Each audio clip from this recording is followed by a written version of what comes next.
Along the far northern coasts, where the sea meets stone and the wind speaks softly through the cliffs, there are nights when the shore does not feel empty. The waves move gently, as if careful not to disturb something listening beneath them. The moon hangs low, heavy and golden, stretching its light across the water like a path not meant for human feet. The air carries a quiet that is not silence, but presence. On such nights, the sea does not feel distant. It feels close, watchful, breathing.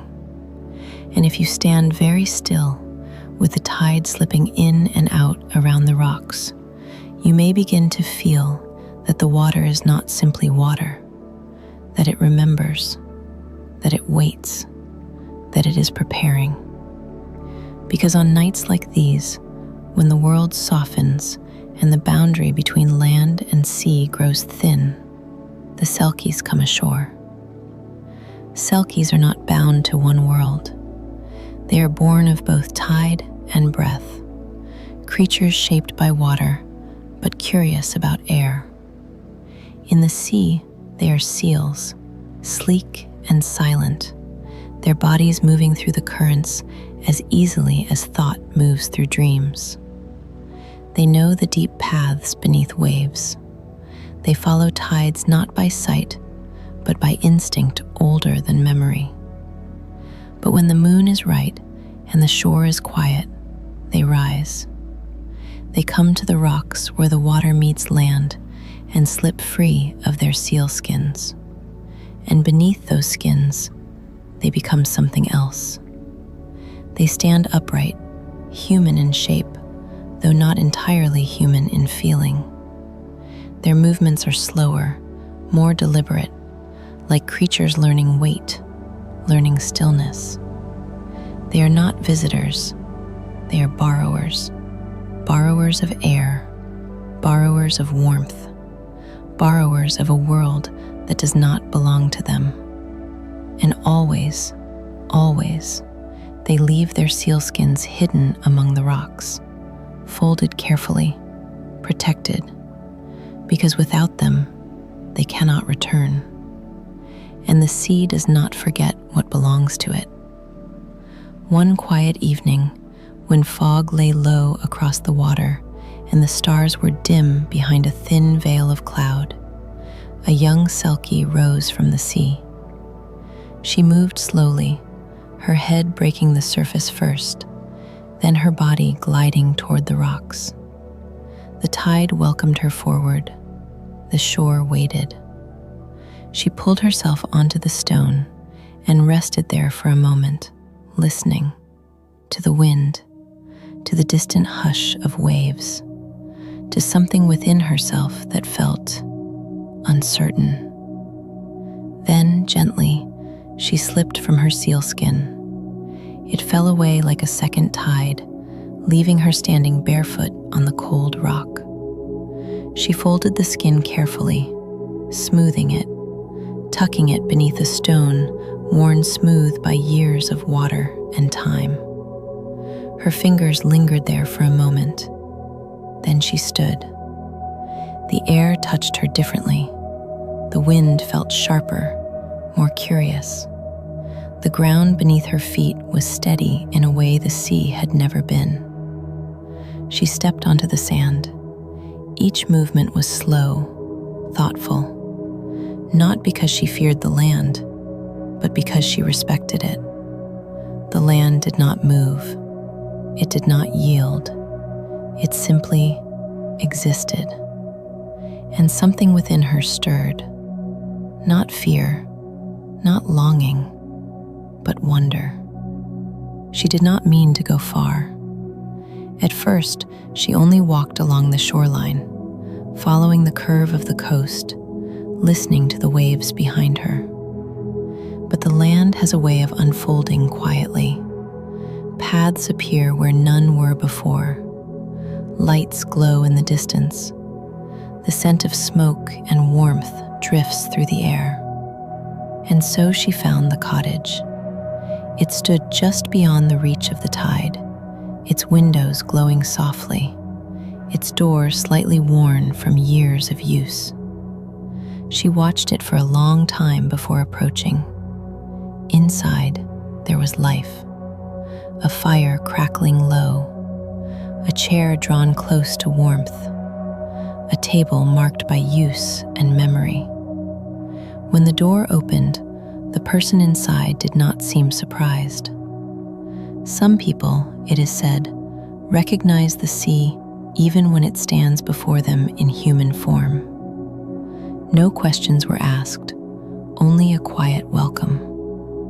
And so the Selkie stayed. She learned the rhythms of land slowly.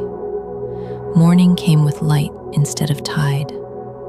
Evening arrived, not with currents, but with shadows stretching long across the floor. Time moved differently. On the sea, it circled, endless and returning.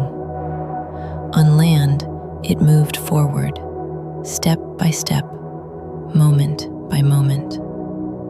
She learned warmth, the steady comfort of fire, the softness of blankets, the simple closeness of sitting beside another living being without the vast distance of water between them. She laughed, at first softly, like water against stone, then more freely.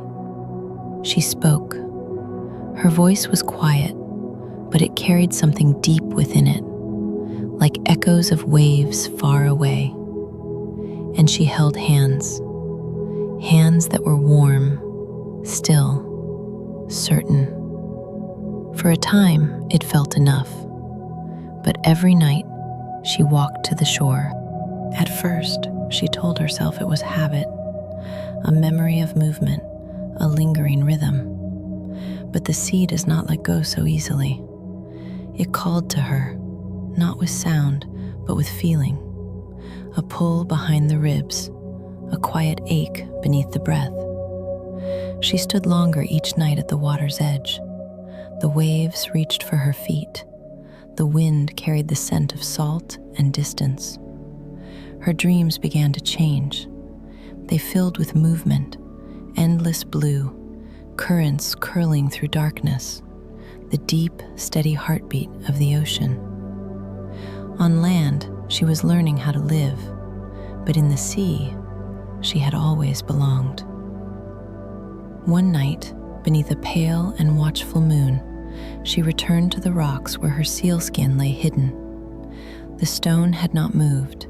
The skin remained, waiting, as it always had.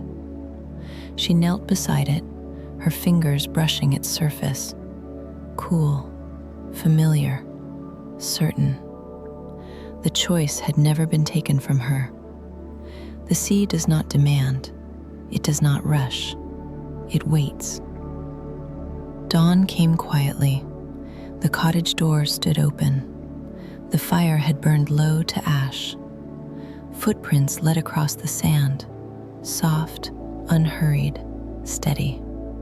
They reached the water and ended. Out beyond the waves, with a light touched the surface just enough to reveal movement, a seal surfaced briefly. It paused, looking toward the shore, toward the cottage, toward the life that had been borrowed. Then, without hesitation, it slipped beneath the water and was gone. Some love is not meant to last forever. Some worlds are not meant to be joined, only visited, only understood for a time. The Selkie carries the memory of land within her, the warmth, the stillness, the quiet shape of belonging. And the shore remembers her in return, in the imprint of footsteps long washed away, in the hush that lingers at the edge of the tide. Sleep now. Let the waves take what they must. Let the tide return what was never lost. You do not need to choose tonight. You can simply rest between the worlds. The sea is patient. The shore is quiet.